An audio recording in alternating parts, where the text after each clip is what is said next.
Aujourd'hui, on va parler ce que vous devez faire une fois arrivé en France, une fois vous avez quitté l'Afrique, vous êtes maintenant en France.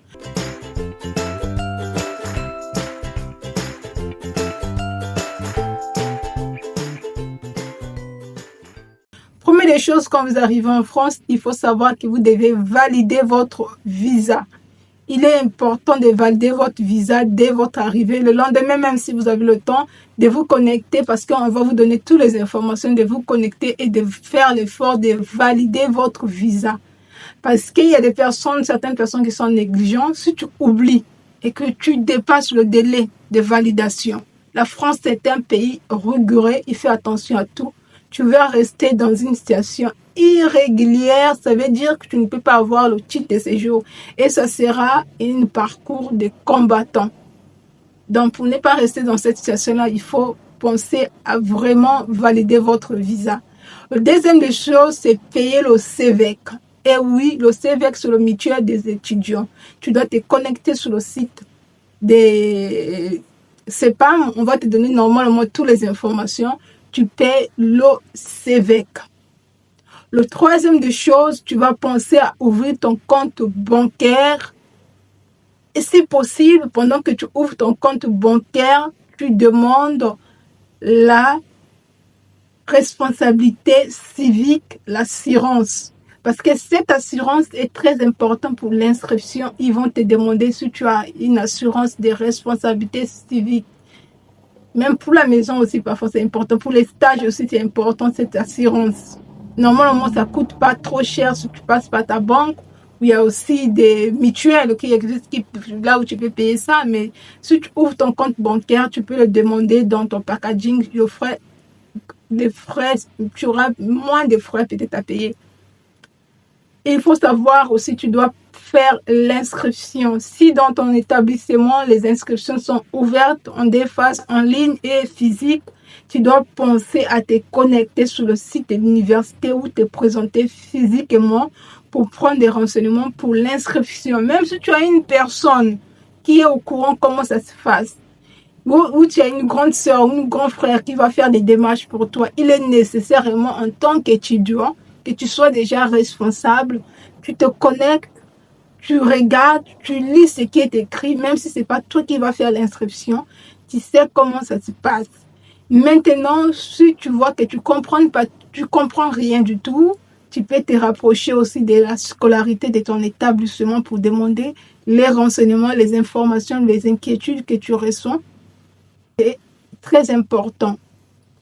Après cette étape, si tu as pris l'inscription, normalement, ils vont te demander, avant de faire l'inscription, il faut avoir le CVEC. Si tu n'as pas le CVEC, tu n'as pas droit à l'inscription. Maintenant, si tu cherches le logement, tu as besoin d'un logement, tu es étudiant étranger qui vient d'arriver, tu peux te rapprocher, par exemple, du CROUS ou auprès d'une assistance sociale de ton établissement. Dans chaque université, il y a une assistance sociale. Ils vont voir par rapport à ton cas s'ils vont te trouver le logement ou pas. Et si tu habites en dehors du logement, il y a aussi le transport. Il faut chercher à prendre un abonnement, c'est plus mieux. Si tu as des moyens, bien sûr, tu prends l'abonnement étudiant parce que tu as le droit d'avoir un abonnement étudiant. Tu vas dans le service de transport de la ville, tu te renseignes là où ça se trouve, tu te rends là-bas. Si tu as la possibilité, tu prends ton abonnement annuel pour éviter d'être déjà affiché dès l'arrivée. Tu as déjà des contraventions que tu vas payer parce que si on te trappe, même si tu dis que je ne connais pas, je viens d'arriver, si tu as la chance, on va te laisser. Si tu n'as pas la chance, ils vont te donner l'amende. Et si tu ne payes pas sur place, et ça va augmenter. Ça va même te poursuivre toute ta vie. Il faut payer. Donc, pour éviter ça, il faut prendre l'abonnement pour le transport. En dehors de l'abonnement, il faut te renseigner dans les informations dans ton établissement, comme les TD, ça va commencer, il faut être à jour, l'emploi du temps. Et quand tu vas faire l'inscription, normalement, ils vont te donner la certificat d'attestation d'inscription ou certificat de scolarité. Ils vont te le remettre, il y aura toutes les informations pour voir tes cours en ligne, beaucoup des informations. Si tu viens d'arriver pour la première fois et que tu es en retard aussi, il faut savoir s'intégrer, demander aux autres qui sont où, dans quel chapitre, et quels sont des chapitres déjà qui sont passés. Est-ce qu'il y a eu des TD, des exercices, des corrections? Si c'est pas disponible en ligne, même voir le prof directement pour dire que je viens d'arriver, je suis en retard de tel nombre de jours, j'ai manqué telle séance, telle séance.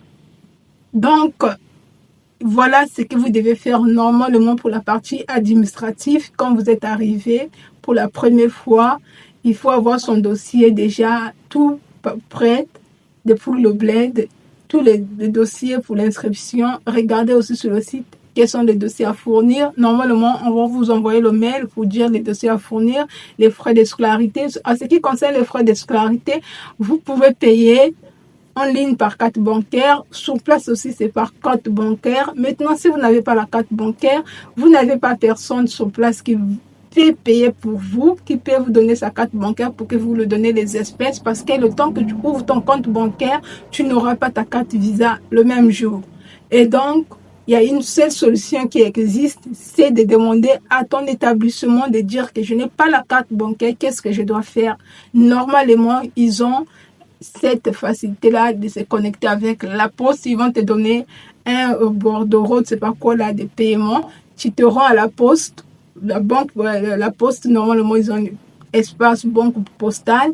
Tu te rends là-bas, tu te présentes, tu viens payer les frais de scolarité étudiants, tu les remets. Ils vont te demander si l'école t'a remis un papier. Tu remets ce papier-là et du coup, ils vont recevoir ton argent et transférer dans ton établissement et te remettre un papier que tu vas remettre, montrer à l'établissement comme quoi tu as payé au niveau de la poste pour qu'il valide ton dossier d'inscription, qui te donne les cartes étudiants, qui te donne tes papiers nécessaires pour l'inscription que tu dois garder avec soi. Donc voilà, c'était tout dans cette vidéo. Si cette vidéo vous apporte de la valeur ajoutée, n'hésitez pas de vous abonner, de liker, aussi d'activer la cloche de notification.